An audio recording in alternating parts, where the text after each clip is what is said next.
नमस्ते viewers, Jaipur dialogue USA पे विभूति झा आपका स्वागत कर रहे हैं। और आज के प्रोग्राम देखने के लिए आपको बहुत बहुत धन्यवाद। Please like, subscribe and support our channel and give your feedback. आज चर्चा करेंगे अप्रैल 8 या किसी फ्यू वीक्स में, थोड़े ही दिनों में अब भारत में 7 स्टेजेस में इलेक्शन होने वाली हैं। तो आज की चर्चा करूंगा मैं कांग्रेस पार्टी की मैनिफेस्टो की, जो इंडी अलायंस की जो कहते हैं, इंडी की मैनिफेस्टो की। और ये मुझे ऐसा लग रहा है, जैसे मैंने पढ़ा है, वो लगता है कि ये कम्युनिस्ट, इस्लामिस्ट, गरीबी हटाओ का मैनिफेस्टो फिर से अंदर आ रहा है। ये बहुत इंपॉर्टेंट चीज है, क्योंकि प्राइम मिनिस्टर ने भी ये कहा कि इसमें मुस्लिम लीग की पॉलिसीज की छवि दिखती है। क्या कहा जाता है और क्या नहीं कहते हैं, दोनों ही बात का हमें मूल्यांकन करना पड़ेगा। तो इन लोगों ने इस बात को अभी कहा है कि ये न्याय पत्र है और सबके लिए न्याय होगा। तो ये बात पूछने वाली है कि कांग्रेस पार्टी आज तक ये न्याय क्यों नहीं कर पाई। सवाल उठता है।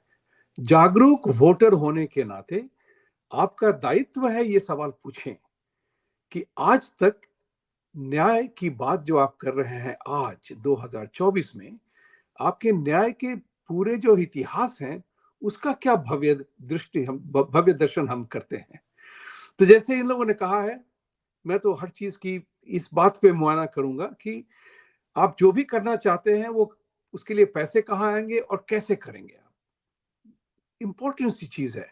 अभी कुछ दिन पहले राहुल गांधी ने यह कहा था कि अगर बीजेपी इलेक्शन जीतेगी और उन्होंने संविधान में परिवर्तन किया तो देश में खून खराबा होगा, लहू बहेगा और क्या क्या ना होगा। राइट, रेवोल्यूशन होगा, ये करेंगे, सारे के सारा उन्होंने बड़ा गंदा सा बीज बोया कि कॉन्स्टिट्यूशनल अमेंडमेंट हम नहीं होने देंगे क्योंकि उसके लिए वायलेंस होगी।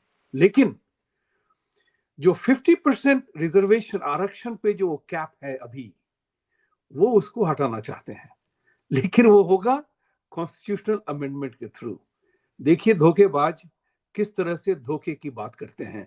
तो राहुल गांधी से ये सवाल पूछिए कि आप बीजेपी को, अगर वो पावर में आती हैं, अगर वो पावर में आते हैं तो आप उनको कॉन्स्टिट्यूशनल अमेंडमेंट नहीं करने देंगे, खून खराबा करेंगे। लेकिन आप कॉन्स्टिट्यूशनल अमेंडमेंट करके 50% से रिजर्वेशन जो है उसका कैप हटाना चाहते हैं। बहुत ही इंपॉर्टेंट सी चीज है।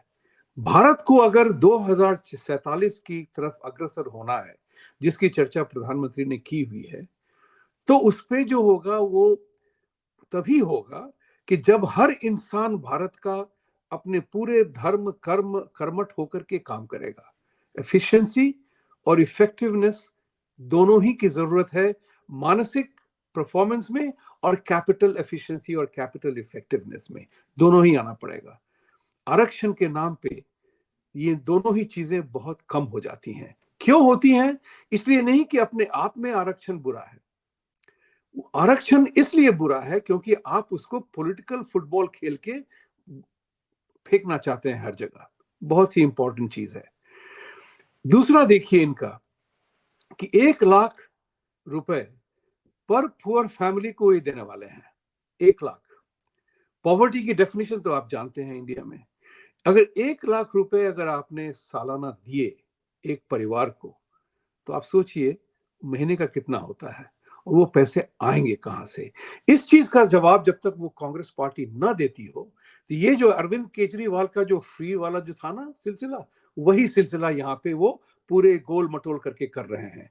बिजली फ्री, पानी फ्री का नहीं कि भाई 1 लाख रुपए हम आपको देंगे, उसके बाद आप जो है भरते रहिए, पूरा भरपाई करते रहिए सरकार के सारे डेफिसिट फाइनेंसिंग पे। सोचने वाली बात है। उसके बाद उन्होंने कहा है, और ये रिपीट है इसका, जो इंदिरा गांधी ने 1971 में गरीबी हटाओ की चर्चा की थी, वो आज तक कांग्रेस पार्टी और उनके जो सहयोगी हैं आज तक वही कर रहे हैं, क्योंकि वो उनकी मूल कॉन्स्टिट्यूएंसी है। जब तक वो गरीबों के बारे में चर्चा न करेंगे तब तक कोई उनको गरीब वोट देगा नहीं। और उनको ये पता चल चुका है कि नारेबाजी से ही सारा सारा कुछ करना है। कांग्रेस पार्टी की हालत तो ये है साहब कि पिछले 2014 से लेकर के उनकी जो आमदनी होती थी, मैं खुलेआम कह रहा हूं, जो उनकी आमदनी होती थी हेरा फेरी से, वो सब खत्म हो चुकी है, वो हो नहीं रही है। तो वो तड़प रहे हैं, बैलेंस शीट के हिसाब से कहते नहीं है, उनको अपने रिजर्व्स में जाना पड़ा है पैसे निकालने के लिए।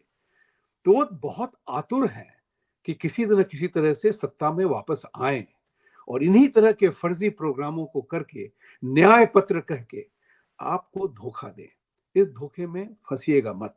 पंचतंत्र की वो कहानी बहुत ही इंपॉर्टेंट है, जो आपको कभी भूलना नहीं चाहिए। शिकारी आएगा, दाना डालेगा, भूल से उसमें फंसना मत। तीसरी बात, उन्होंने कहा है कि हम फ्रीडम ऑफ पर्सनल लॉज को करेंगे। देखिए, सतही तह पे तो फ्रीडम ऑफ पर्सनल लॉ सुनने में तो अच्छा लगता है भाई, लेकिन सवाल ये उठता है कि फ्रीडम ऑफ पर्सनल लॉ कहां नहीं है। तो सोचने वाली बात है ना। फ्रीडम ऑफ पर्सनल लॉज जो हैं, वो तो कांग्रेस पार्टी ने ही हिंदुओं को ना दिए थे। ये बात कभी हिंदू कोई भूले ना। चाहे आप जो कहते हैं कि रावण के 10 सिर जो हैं, जो जुड़े हुए हैं महाचंठ बंधन पे, भूलिएगा मत। ये सब हिंदू इन नेम ओनली हैं, जो यहाँ पे कहते हैं ना, Republicans in name only, Hindu in name only है। सारा का सारा दारोमदार जो है इनका, ये माइनॉरिटी कम्युनिटीज को धोखा देने पे है। उनकी भलाई भी इनको नहीं चाहिए। उनका जो है वो ये जो है यूपीए अलायंस जो है, ये सारे के सारे हर एक वर्ग को एक्सप्लॉइट करते हैं, उनका अनुचित तरह से उनका फायदा उठाते हैं। उनके बारे में प्रॉमिस कर दिया, किया कुछ नहीं। सवाल उठता है, ये किसी एक शो में आई थी ये बात, जो किसी एक बहुत बड़े पार्टी के लोग को पूछा गया था। वो कहते हैं ना कि हम ये कर रहे हैं, मुस्लिम्स को ये कर रहे हैं, सिखों को ये कर रहे हैं, इनको ये दे रहे हैं। तो उनको पत्रकार ने पूछा था कि आपकी तो सरकार थी अब तक, उनकी हालत इतनी खराब क्यों है अभी। हर एक जागरूक मुसलमान ये समझ गया है कि ये जो है कांग्रेस पार्टी ने एक हवा क्रिएट किया हुआ है बीजेपी के खिलाफ, हिंदुत्व के खिलाफ, और दूसरा वो अपने उनके उनके कर्जदार बन गए हैं सारे के सारे, कि जब तक कांग्रेस पार्टी ही उनकी सपोर्टर है। और मुस्लिम्स तो हेट करते ही हैं हिंदू को, ये तो निश्चित बात है। इक्के दुक्के यहाँ वहां जो जो नहीं करते हैं, जो जागरूक है वो नहीं करते हैं, लेकिन जो बहके हुए हैं शरिया के नाम पे, वो तो करते हैं। तो ये जो है फ्रीडम ऑफ पर्सनल लॉज जो है, इसका तात्पर्य यही है कि 370 जाएगा, सीएए जाएगा, और जिस तरह से धारा 25 से 30 तक सारी की प्रोटेक्शन दी गई है ना, वो प्रोटेक्शन उनको कायम रहेगी। ट्रिपल तलाक जाएगा, ये मतलब है इनका। यहाँ पे ध्यान से सुनिएगा इस बात को। आपको और हमें हिंदुओं के लिए कोई पर्सनल लॉ नहीं है साहब। हमारे हमारे फ्रीडम जो पर्सनल लॉ है वो तो है ही नहीं। आपने देखा होगा सुप्रीम कोर्ट ने भी, जैसे यूपी में मदरसा एजुकेशन को, उसकी इंटरप्रिटेशन चंद्रचूड़ जी ने अपने हिसाब से की। देखिए, इस बहुत ही इंपॉर्टेंट चीज है। एक बात और जो मुझे बहुत खनक रही है कि कांग्रेस पार्टी का हमेशा से ये उसूल रहा है, divide divide divide and divide and rule. ये बहुत सोचने वाली बात है। आपको, हमें, हिंदुओं के हर एक वर्ग के, हर एक वर्ण के लोगों को ये सोचना होगा कि ये जो कर रहे हैं, कास्ट सेंसस जो कर रहे हैं, बिल्कुल गलत है। ये हम 2024 में जी रहे हैं आज।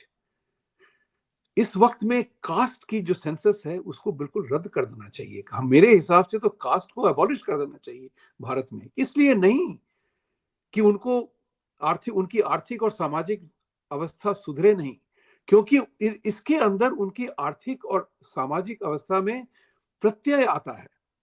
उसके भी इम्प्लीमेंटेशन बहुत इंपॉर्टेंट सी चीज है।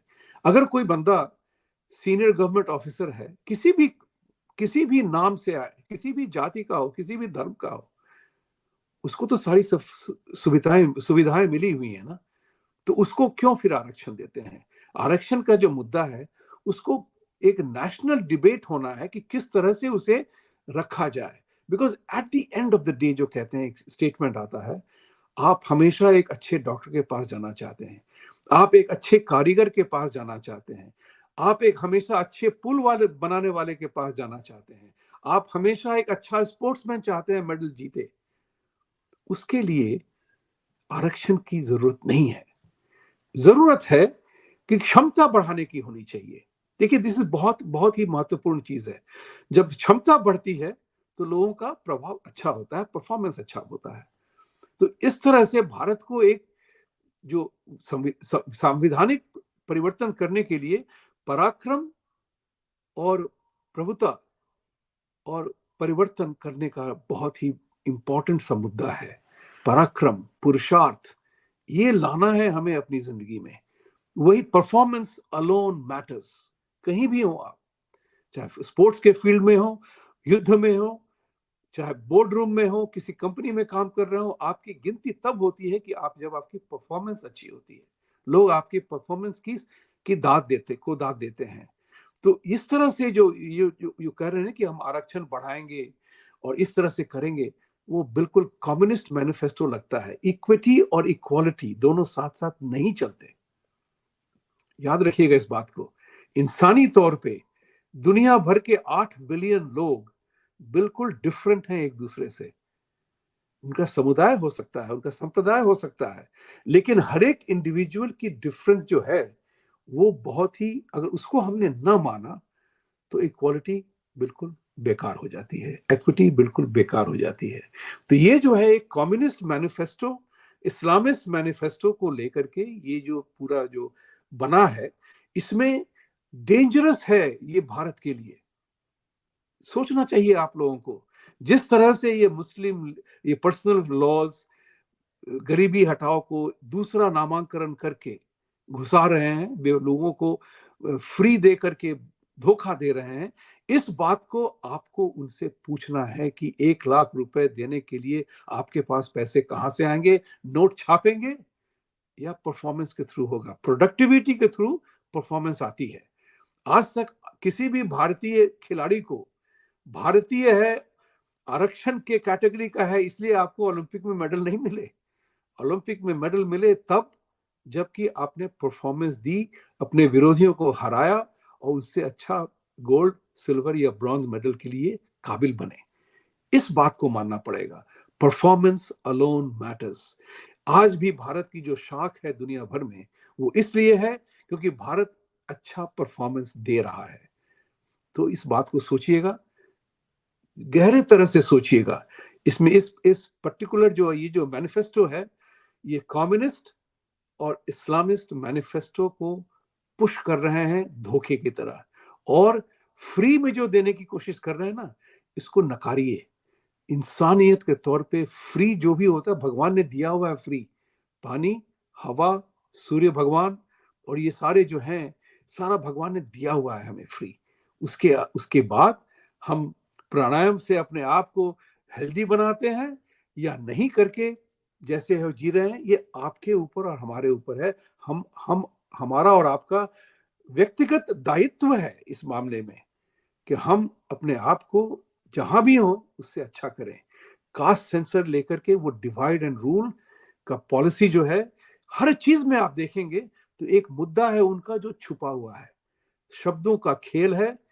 और वो जो कह रहे हैं कि एक बात और भी इंपॉर्टेंट चीज है इसमें, कि उन्होंने कहा कि हम अग्निपथ जो प्रोग्राम बना है जिसमें कि लोगों को एनरोल करते हैं, सरकार ने कहा है कि लोग आए। बहुत ही, मेरे हिसाब से बहुत ही इंपॉर्टेंट है, क्योंकि जब तक आप में देशभक्ति नहीं आएगी, जब तक आप सीमा पे जाके खड़े नहीं होंगे, तब तक आप दुश्मन को पहचानेंगे नहीं। जब तक आप सक्षम नहीं होंगे तब तक आप लड़ाई नहीं कर सकते। तो ये जो है एक सिस्टम जो है सरकार ने बनाया है।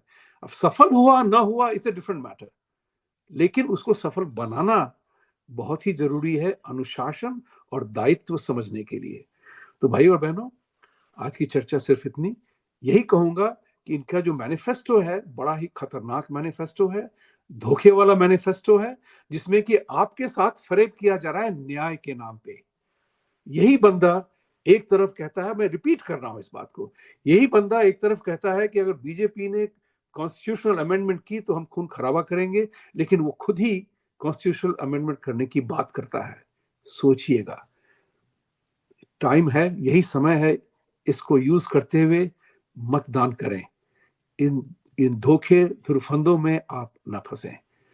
Satyamev Jayate. Please like, subscribe, and support our channel. And see you again. Thank you.